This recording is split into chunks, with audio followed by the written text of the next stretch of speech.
Hello India, it's me Ramesh Prasai from Nepal. मुझे गर्व है कि मैं एक गोरखा हूं। पिछले वीडियो में जब मैंने इंग्लिश में पिछला वीडियो जारी किया था तो उसके कमेंट में कुछ हिंदुस्तानी दोस्तों ने कहा था कि रमेश जी ने हमारे देश की, इंडिया की बेइज्जती कर दी है।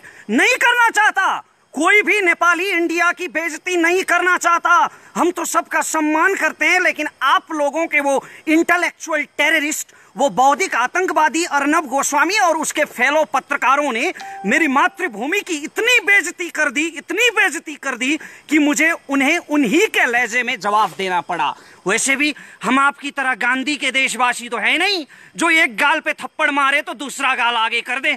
हम तो भक्ति थापा के देशवासी हैं जी। हमारे यहाँ तो जब माँ बहन का अपमान होता है, जो कोई माँ बहन की बेइज्जती पे उतर आता है तो उसका जवाब खुकरी से दिया जाता है। तो इस मिट्टी का बेटा होने के नाते मेरा भी ये फर्ज था कि मैं अर्नब गोस्वामी जैसे बौद्धिक आतंकवादियों की उस बेइज्जती का, जो उन्होंने मेरी मातृभूमि का अपमान किया, उनका उन्हीं के लहजे में जवाब देता। आज मैं इंडो नेपाल रिलेशन सुधारने के लिए, इंडिया और नेपाल के बीच में जो पब्लिक लेवल रिलेशन है उसको सुधारने के लिए, जी न्यूज और आज तक के गद्दारों की तरह बिगाड़ने के लिए नहीं, नफरत फैलाने के लिए नहीं, Indo Nepal public level relation को सुधारने के लिए और कॉमन नेपाली लोग, नेपाल के आम लोग जो सोच रहे हैं वो इंडिया के आम लोगों तक पहुंचाने के लिए मैं आज कुछ बातें रख रहा हूं। आप लोगों से आशा करता हूं कि आप लोग इसे शेयर करेंगे और इस पे रिएक्ट करेंगे। सम्पूर्ण राष्ट्रभक्त नेपालीहरूसँग म यो आग्रह गर्न चाहन्छु कि यो भिडियोलाई राष्ट्रियताको पक्षमा सक्दो शेयर गर्नुहोला। घरिघरि हिन्दीमा यो किन बोल्छ भन्ने पनि तपाईलाई लागेको होला, तर नेपालमा धेरैलाई थाहा छ नेपालमा काग सम्मेलन गर्ने चलन छ। काग सम्मेलन गर्दाखेरि कागले राई, लिम्बू, तामाङ, नेपाली अथवा संस्कृत भाषामा बोलाउँदा बुझ्दैन, कहाँ नै गर्नुपर्छ। त्यसैले आफ्नो भाषाप्रतिको असीम प्रेमका बावजुद पनि म बाध्यताले हिन्दीमा बोल्न गइरहेको छु। आज मैं बहुत खुश हूं मैं, क्योंकि मैंने जो पिछले स्पीच में कहा था वो हमारे देश के केबल ऑपरेटरों ने किया है। मैंने कहा था कि आज तक और जी न्यूज जैसे, रिपब्लिक टीवी जैसे इंडियन मीडिया को बैंड कर देना चाहिए, और आज हमारे केबल ऑपरेटरों ने इन्हें बैंड कर दिया है। अगर मेरा बस चलता ना, मेरा बस चले तो 100 सालों के लिए बैंड कर दूं इन कमबख्तों को। अरे हमने इनके पिता का कर्ज लिया है क्या? इनके बाप दादाओं का कोई कर्ज है क्या हमारे ऊपर, जो हम पैसे भी देते रहे और इनके मुंह से अपने मुल्क की बेइज्जती भी सुनते रहे? इस पित पत्रकारिता के जवाब में नेपाल सरकार ने नहीं, नेपाल के केबल ऑपरेटरों ने, गलतफहमी मत रखिए, नेपाल के आम केबल ऑपरेटर्स ने इंडियन मीडिया को बैंड किया है, और ये इन्होंने बहुत सही किया है। ये बैंड रहना चाहिए। मैं इंडियन मीडिया के इशू पर, अभी जो मूल प्रसंग है मेरा आज, केपी ओली, हमारे प्रधानमंत्री के बारे में जो प्रोपोगंडा इन्होंने किया है, ये केवल केपी ओली का प्रश्न नहीं है, किसी भी नेता का, शेर बहादुर देववा, उपेंद्र यादव, मिनेंद्र रिजाल, राजेंद्र महतो, मेरे देश के किसी भी नेता का निंदा करने का हक किसी कमबख्त को इसलिए नहीं मिल सकता कि उसका मुल्क मेरे मुल्क से थोड़ा बड़ा है। इसलिए कोई मेरे देश के किसी भी नेता की निंदा नहीं कर सकता, और इस निंदा के जवाब में जो इंडियन चैनल्स पर नेपाल में बैंड लगा है वो काम बिल्कुल सही किया गया है। मैं उस प्रसंग पर बाद में आऊंगा। पहले मैं कुछ हवा जो मचा रखा है इंडियन मीडिया ने, कुछ bloody propaganda, anti Nepal campaign जो चला रखा है, उसके कुछ प्रश्नों का जवाब देना उचित समझता हूं। आप लोग कहते हैं, आपकी मीडिया कहती है, इंडिया की आवाम नहीं, इंडिया की मीडिया कहती है कि नेपाली चाइना के साथ हो गए हैं, नेपाली चाइना के डायरेक्शन पे काम कर रहे हैं, चाइना के डायरेक्शन पे ये काला पानी का विवाद उठा रहे हैं। काला पानी का विवाद तब से है, और वैसे वो विवाद है नहीं कुछ, हमारे राजे महाराजाओं ने आपकी दोस्ती का वास्ता करके, आपकी दोस्ती का ख्याल करके 1961 में आपको वो जमीन दे दी थी ताकि चीन से आप अपनी रक्षा कर सके, लेकिन आप लोगों ने कोई दोस्ती नहीं निभाई और उस पर कब्जा कर लिया। खैर, जो भी माने, विवाद तो है काला पानी के विषय में, तो उसमें हम चाइना के डायरेक्शन पे काम कर रहे हैं, ऐसा आपकी मीडिया कहती है।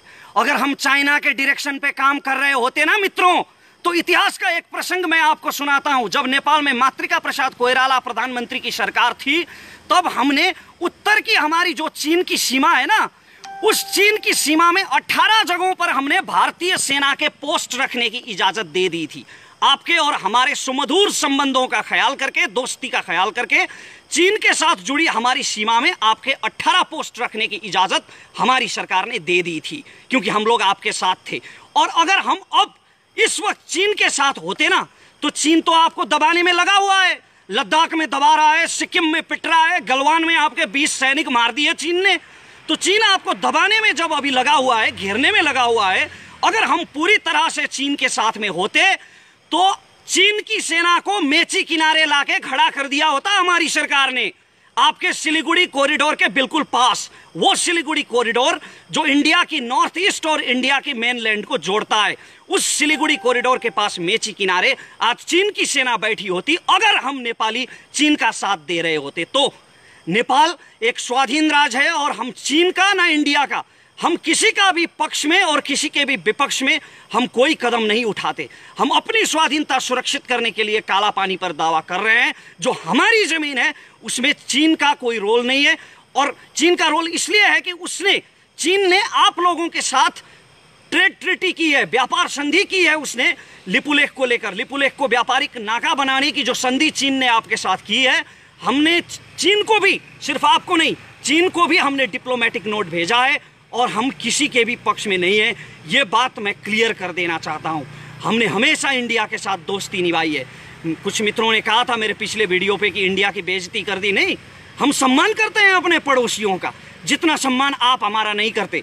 नहीं तो मैं जितनी अच्छी हिंदी आज बोल रहा हूं बिना किसी हिंदी बैकग्राउंड के, कोई भी इंडियन जो नेपाली ओरिजिन का ना हो वो इतनी अच्छी नेपाली बोल के दिखाए। हम हमेशा अपने पड़ोसी का सम्मान करते हैं। चाइना के साथ आपका जो प्रॉब्लम चल रहा है वो आपका प्रॉब्लम है। आप लोग पावरफुल हैं, आप दोनों देशों के पास बड़ी बड़ी सेनाएं हैं, बड़े बड़े हथियार हैं, तोपें हैं, मिसाइल हैं। आप चाइना के साथ लड़ो मरो, उसमें हमारा कोई सरोकार नहीं है। लेकिन मैं युद्ध की कामना नहीं कर रहा हूं, मैं सिर्फ ये कह रहा हूं कि चीन का और आपका जो विवाद है वो आप दोनों का अंदरूनी विवाद है। और हमारी सरकार ने लिपुलेख और काला पानी के विषय में चीन की सरकार को भी डिप्लोमेटिक नोट भेजा है। तो ये कैसे साबित हो गया कि हम चीन के साथ हैं? ये क्या हवा मचा रखा है आपकी मीडिया ने? और एक और हवा मचा रखा है कि नेपाल और इंडिया में जंग हो गया तो क्या होगा।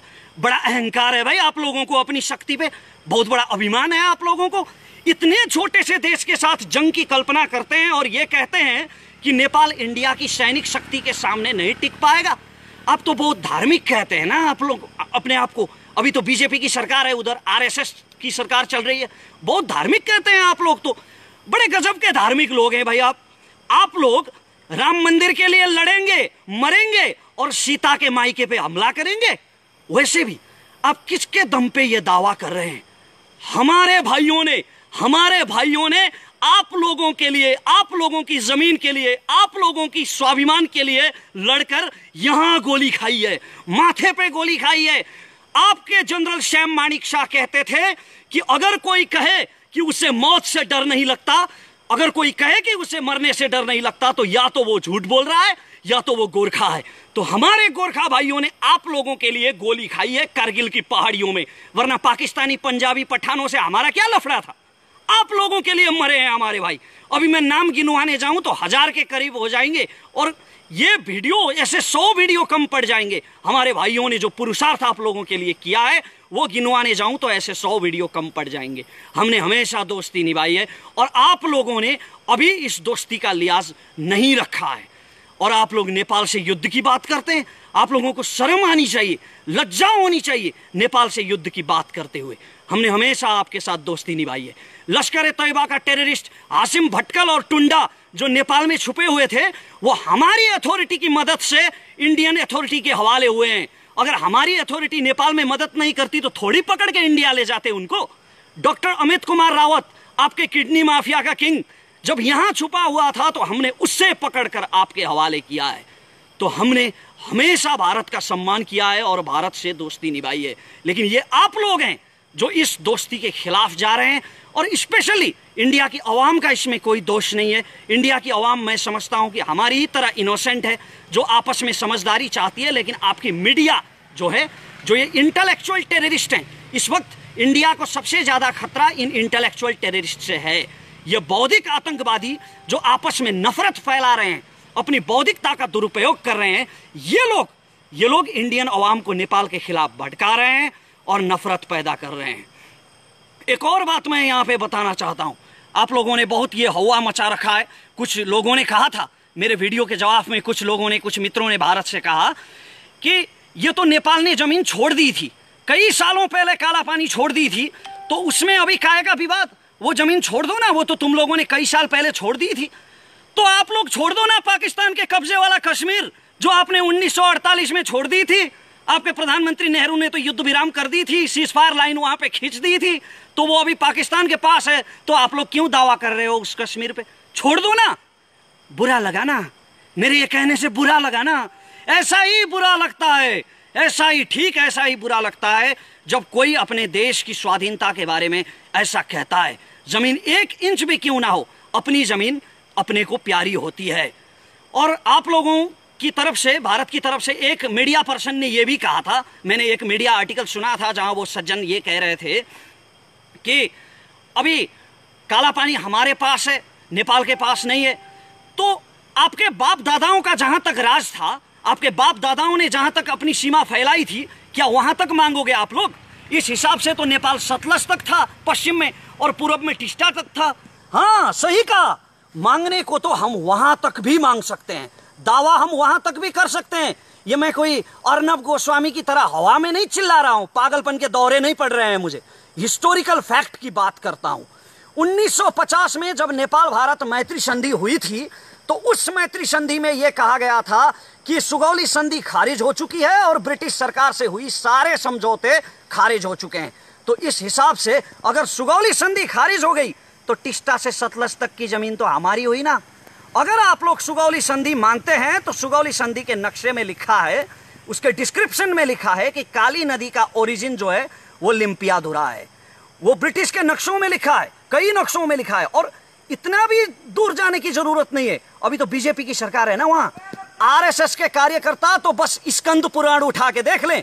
स्कंद पुराण के मानस खंड के 9वें, 10वें और 11वें श्लोक में महाकाली नदी का वर्णन किया गया है, और उसमें यह लिखा गया है कि लिपुलेख पर्वत से पश्चिम का भाग जो है लिम्पियाधुरा, वो काली नदी का ओरिजिन है। तो या तो आप लोग सुगौली संधि को मानेंगे और लिपुलेख, या तो आप लोग सुगौली संधि को मानेंगे और लिम्पियाधुरा काली नदी का ओरिजिन होगा, या तो आप सुगौली संधि को नहीं मानेंगे। अगर खारिज मानेंगे तो फिर टिस्टा से सतलज तक हमारा है। और अब मैं मूल प्रसंग पर आता हूं, जो हमारे प्रधानमंत्री के बारे में अभी प्रोपोगंडा चला रखा है आपकी मीडिया ने। अरे कौन कमबख्त गया भाई बालुआटार?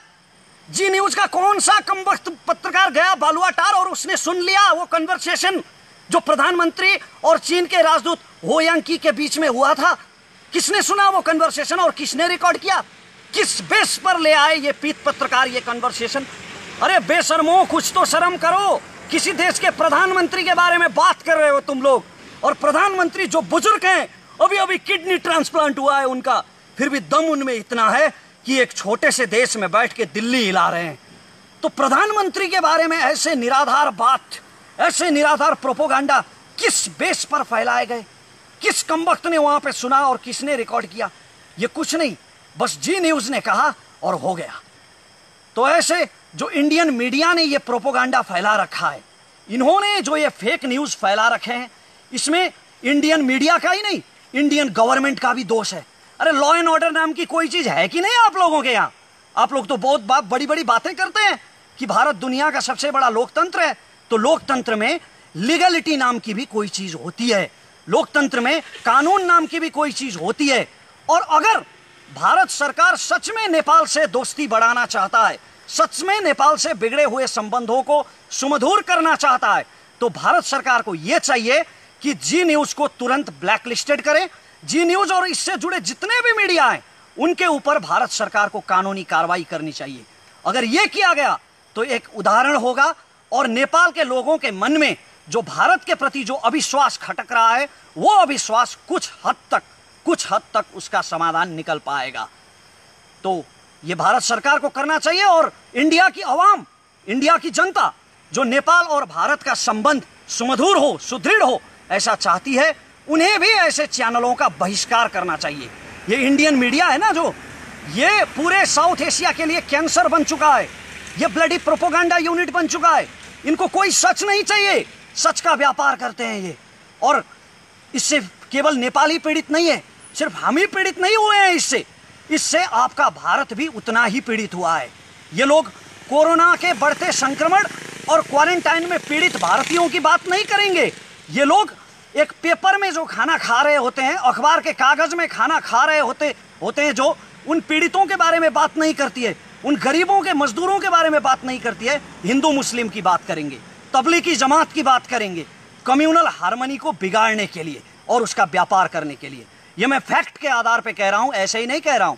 कोबरा पोस्ट ने, वो चाइनीज नहीं है कोई कोबरा पोस्ट, वो इंडियन मीडिया है, उसने एक रिसर्च किया था आज से 2 साल पहले, जहां पर आज तक जी न्यूज और ऐसे बहुत सारे इंडियन मीडिया के मैनेजर्स और उनके सोर्सेस से मिलकर उन्होंने ये कंफर्म किया था, उनके रिकॉर्डेड बयान थे कि वो लोग पैसे के लिए किसी के भी बारे में घटिया समाचार छाप सकते हैं, किसी के भी बारे में प्रोपोगंडा फैला सकते हैं चंद रुपयों के लिए। ये कोबरा पोस्ट का रिपोर्ट है।